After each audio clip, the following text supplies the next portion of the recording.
Do you know what kind of disaster is shown in the picture?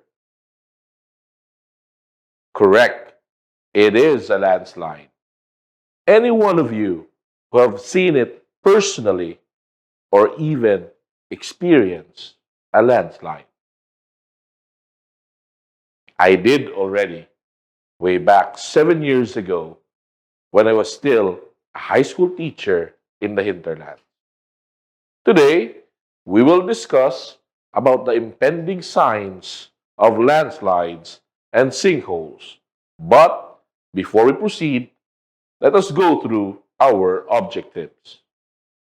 At the end of the lesson, you'll be able to explain in your own words the definition of a landslide, the different types of landslides, the causes of landslides, explain your own words, the definition of a sinkholes, also explain your own words, the different types of sinkholes, and lastly, the causes of sinkholes. A landslide is defined as the movement of a mass of a rock, debris, or earth down a slope.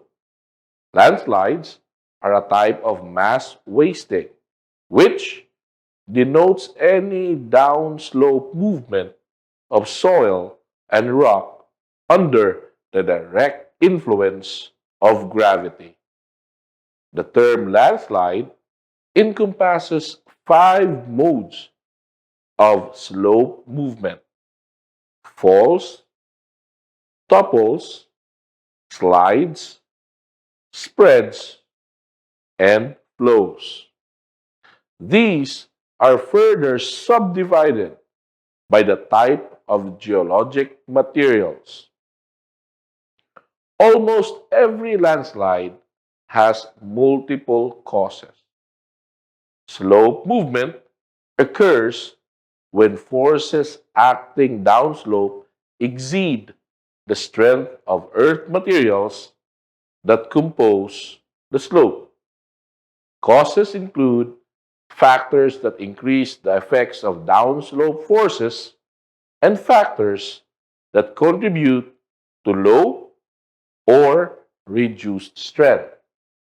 Landslides can be initiated in slopes already on the verge of movement by rainfall, snowmelt, changes in water level, stream erosion, change in groundwater, earthquakes, volcanic activity, disturbance by human activities, or any combination of these factors.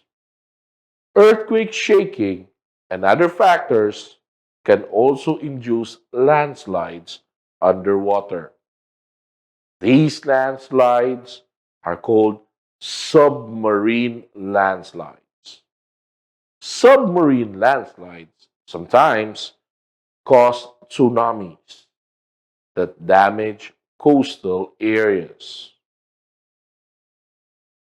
These are the types of landslides.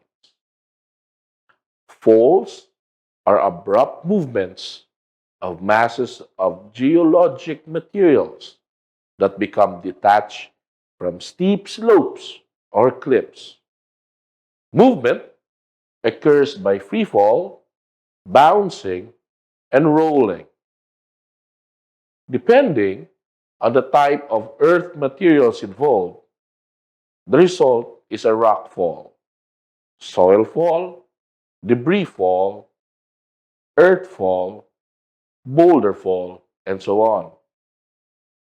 All types of falls are promoted by undercutting, differential weathering, excavation, or stream erosion. A topple is a block of rock that tilts or rotates forward on a pivot or hinge point and then separates from the main mass, falling to the slope below, and subsequently bouncing, or rolling down the slope. On the other hand, a rotational slide is one in which the surface of rupture is curved concavely upward, and the slide movement is more or less rotational about an axis that is parallel to the contour of the slope.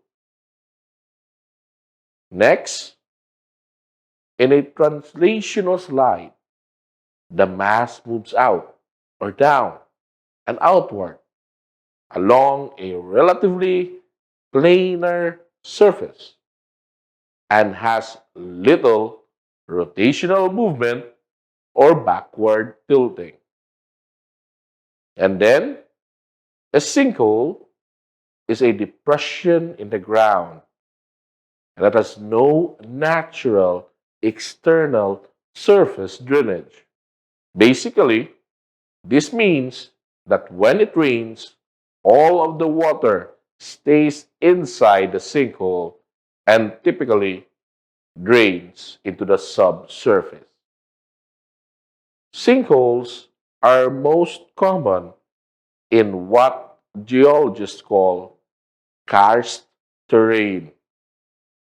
These are regions where the types of rock below the land surface can naturally be dissolved by groundwater circulating through them. Soluble rocks include salt beds, domes, gypsum, and limestone, and other carbonate rock.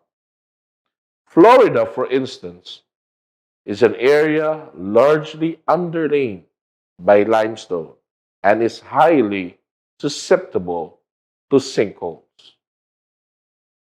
And then we proceed to the types of sinkholes. First, dissolution sinkholes occur where there is little soil or vegetation over the soluble rock. Aggressive dissolution occurs where flow is focused in the pre existing openings in the rock, such as along joints, fractures, and bedding planes, or in the zone of water, table fluctuations, where the groundwater is in contact with the atmosphere. They typically develop gradually. And then there is cover subsidence sinkholes. It tends to develop gradually where the covering sediments are permeable and contain sand. Next in line, cover collapse sinkholes tend to develop abruptly and cause catastrophic damages. They occur where the covering sediments contain significant amounts of clay.